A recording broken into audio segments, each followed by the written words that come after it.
We all have certain things we do before a long ride. For example, I check if my tyres are pumped up, I check my brakes aren't rubbing, and I check if my wheels are in properly because I don't really want them to fall out.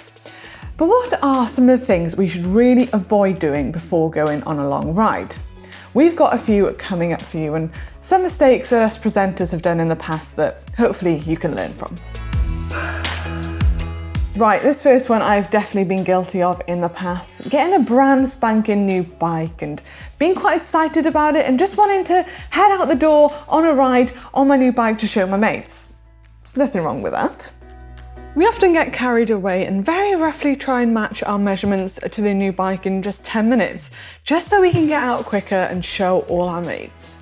50 kilometers in, your back starts to get a bit sore, or you start to get a sore knee. Why not spend an extra 20 minutes setting the bike up properly so you can have a pain-free ride? But also, if you do have a new bike, go easy on it. Don't go out and do 200 kilometers in the first ride. Moving on from getting excited about a new bike to getting excited over upgrades. Say a new saddle. Do not pick a long ride to go out and test your new saddle. We all know that a happy backside equals a happy ride, right? So try and pick a nice short ride to try out your new saddle, so if it does turn out to be uncomfortable, you won't be far from home and you can turn around and go and change it. I've learned from other people's mistakes on this next one. The amount of times I've gone out on a group ride and someone in the group has shouted, "My Di2's died!" 30 kilometers in to 100 kilometer ride, and they're stuck in the same gear, grinding up the hills and spinning out on the downhills. I've lost count. Don't be that person. Make sure you charge your Di2 before a long ride. You can kind of get away with it on a short ride, but on a long ride, you're going to really start to struggle. First world problems. There's nothing I hate more than setting up new cleats on your shoes. They're always such a faff and there's always so much adjusting. I can never get them right the first time around. And a long ride definitely isn't the time to test them out, because your long ride is going to take you even longer because you're stopping every 10 minutes to adjust the cleats. Or it could actually be worse than that. You could forget to take your multi-tool and you could be stuck with uncomfortable cleat position for the whole ride. Why not test them out on a short ride? That way it doesn't matter if you're going to be out for longer than expected. Or even better, why not jump on the turbo trainer and test them out to make sure they're in the right position so you can go out on your long ride and not have to worry about your cleats. Here's another one. You get back from your muddy ride, you give your bike a quick wash and you leave it, no product on it, don't bother drying it. You come back the next day and your chain is all rusty and squeaky. This doesn't apply just for long rides, but short rides, any kinds of rides. When you wash your bike, remember to dry it properly and to oil the chain to avoid getting a rusty orange squeaky chain. Make sure you use the right products at the right time in the right places. This one time when my brother cleaned his bike, it was all looking nice and clean, and he finished it off by using a bit of WD-40 on his rims on his rim brake bike. Let's just say it didn't end well. But in his defense, he was quite young at the time, so we live and we learn. Don't even think about this one. Got a long ride with your mates tomorrow? Sure, tonight would be a great time to change your gear cables.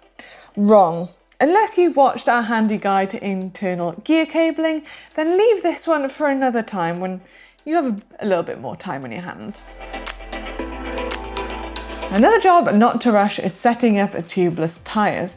Don't get me wrong, going tubeless is great for many of reasons, but maybe when you have a little bit more time on your hands and you can test things out on a short ride. Along the same lines is fitting a large diameter tyre to the limit of your frame's clearance. Always best to check on a short ride to make sure they don't rub where you can really put the power down.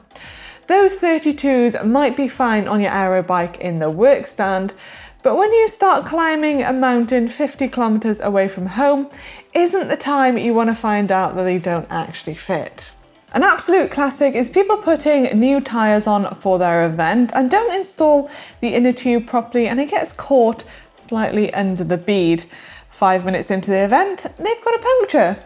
And I've been guilty of this one. It was in a mountain bike race, actually. Changed my tyres just before the event, and yep, about 5 minutes in, I had a flat tyre.